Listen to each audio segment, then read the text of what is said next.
Alison Sargent is joining us. She's starting with reactions to the NATO summit, Alison.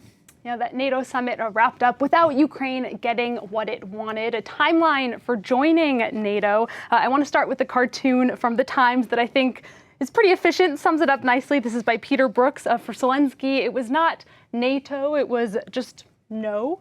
Next, we read we can take a look on the front page, of The Guardian next.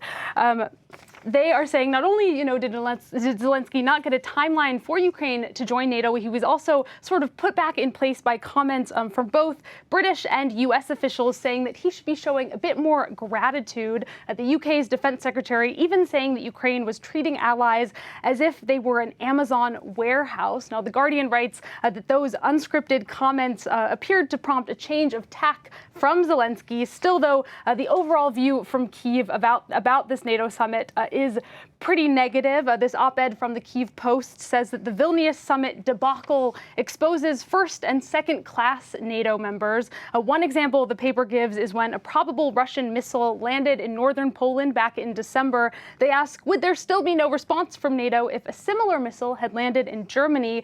The overall message really here from the Kyiv Post is that, like Ukraine, Eastern Europe needs more from NATO than simply verbal assurances. Let's move on to a story dominating the papers in the UK. Viewers might have just spotted it on the front page of The Guardian there that Alison showed us. This is the identity of the BBC presenter accused of paying a young person for explicit photos. It's been revealed. That's right, Stuart. This presenter's name is Hugh Edwards, a very well-known face in Britain. He presents the 10 p.m. news on the BBC and also led coverage of the death of the Queen. As we see here on the front page of The Times, his wife is the one who made this revelation.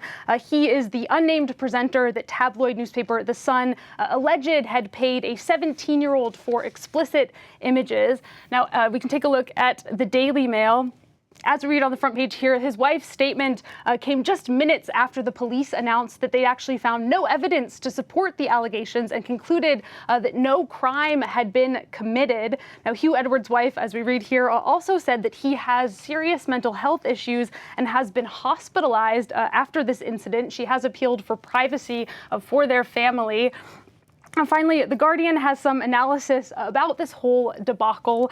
They write that The Sun, a tabloid they note is owned by Rupert Murdoch, is facing serious questions now over its reporting and ethical standards. And it's worth noting it's not the first time.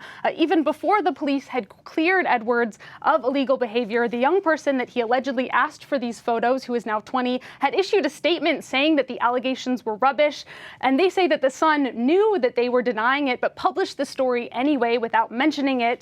So essentially what started out as a scandal over a BBC presenter has really transformed into just the latest scandal about British tabloid journalism. To Italy for this next story. Uproar there after a man was cleared of groping charges because it didn't last long enough. That's right, Stuart. It turns out there's a 10-second rule. This case involved a 17-year-old high school student and a school caretaker who grabbed her butt. He admitted to groping her, but said it was a joke. And what's so surprising to everyone is that the judge in Italy sided with him, deciding that the groping did not constitute a crime because it lasted less than 10 seconds. Now, as you can imagine, this has sparked a widespread outcry in Italy. A lot of people have been posting videos like this one you see a screenshot of groping themselves with the timer set for 10 minutes, for 10 seconds, just to show how long 10 seconds actually is. The hashtags brief groping and 10 seconds have been trending on Italian social media. We can take a look at one of the videos. This is one of the first ones that was posted. If it works, it's actually posted by a man, an actor, Paolo Camilli. A lot of other actors and influencers have posted videos of their own, many of them saying the judge's decision shows just how normalized sexual harassment is in Italian society.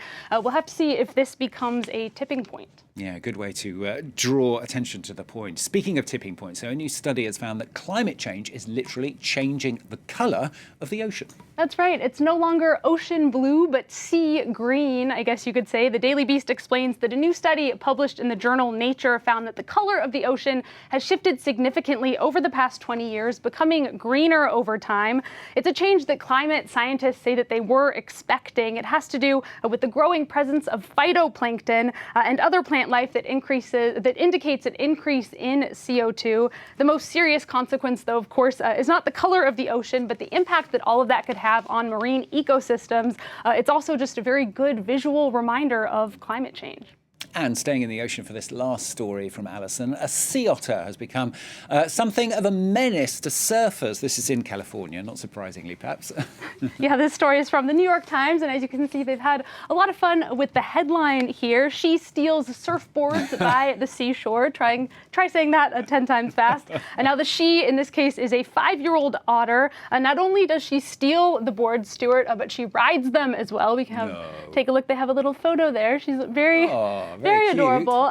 But it's worth noting that despite how adorable this all seems, this story is not entirely a fun one. The New York Times explains that, of course, it's not normal behavior for an otter to be approaching humans like this. This otter is known as Otter 841. It was born in captivity, and since being released, well, it seems to have lost its fear of humans, and she's actually quite aggressive. We can look at one video of her. You can see she really doesn't back off, and the concern here is that she could actually hurt someone.